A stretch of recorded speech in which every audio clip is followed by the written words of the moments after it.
On est toujours à Épinal, au Centre des Congrès, pour le 14e édition du Festival des Jeux de compagnie. Et je suis en compagnie de Dan, Partis et Fracas. Tu vas nous présenter un jeu assez innovant. Toute la journée, ça a été un petit peu la cohue ici. T'as pas arrêté? Ouais, c'était beaucoup de festivaliers à accueillir, beaucoup de démos à lancer. Effectivement, on présente ici Once Upon a Line, qui est un jeu narratif à gratter dont on est le héros. Le concept, c'est qu'on va jouer avec une grille de mots mêlés recouverte d'encre à gratter. On va utiliser un petit grattoir. On va chercher à découvrir des mots qui sont cachés sous l'encre à gratter et pouvoir piocher des morceaux, enfin des morceaux d'histoire derrière des cartes qui vont être révélées petit à petit. Ça va être un jeu coopératif Ouais. entre 1 et 3-4 joueurs maximum. Et on va chercher à aller vers la fin la plus heureuse possible pour l'histoire. Donc là, on est sur une démo qui va se jouer en 30-45 minutes. Après, si on a bien aimé la démo à jeu et compagnie, du coup, on peut se lancer dans une grosse saga qui là va taper plus fort dans du 20-30 heures de jeu. Voilà. À jouer à plusieurs ou tout seul.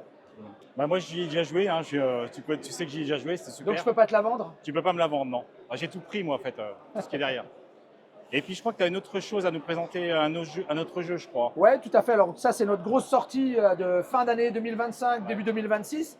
Mais là, mars-avril, on va arriver avec Méandre. Je vous amène avec moi sur le stand de Méandre. Alors, pour le coup, c'est complètement différent que de Once Upon a Time. Ouais, Online. Bon. Once Upon a Line, effectivement.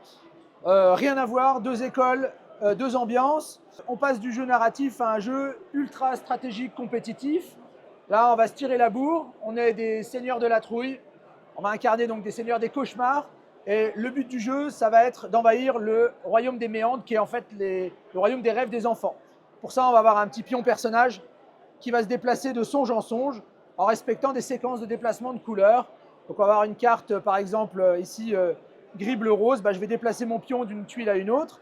Et puis quand je vais arriver sur ma tuile d'arrivée, je vais essayer de placer mes rejetons, mes sbires, mes mini-mois sur les tuiles sur lesquelles j'ai de l'emprise. Donc c'est ma couleur d'affectation. Ça va se jouer de 2 à 4 joueurs. On va avoir une phase où on est tous équivalents. Et puis à un moment, on va débloquer ce qu'on appelle de l'asymétrie dans les jeux. C'est-à-dire qu'on va débloquer des personnages spéciaux qui vont nous conférer des capacités spéciales. Et ça va renverser un peu le jeu. Il va y avoir un deuxième temps fort de la partie. Voilà, on va jouer jusqu'à épuisement de toutes les piles de tuiles. Et là, on va compter les points. Donc on est vraiment sur un jeu un peu plus fourbe, un peu plus stratégique. On va se tirer la bourre. Et puis surtout, on va essayer de conquérir le territoire de manière la plus efficace que possible. Ouais, je l'ai découvert aussi au Fige il y a 2 semaines.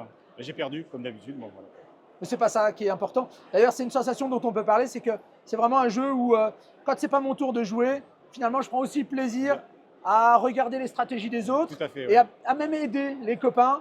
C'est des adversaires, mais pas trop. Donc, c'est compétitif, mais avec un petit goût de casse-tête, puzzle.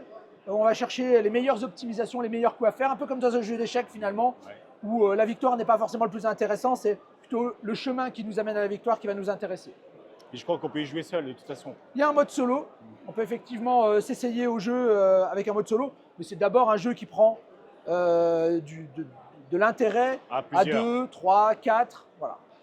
Tout à fait. Là, merci. Merci à vous. À bientôt.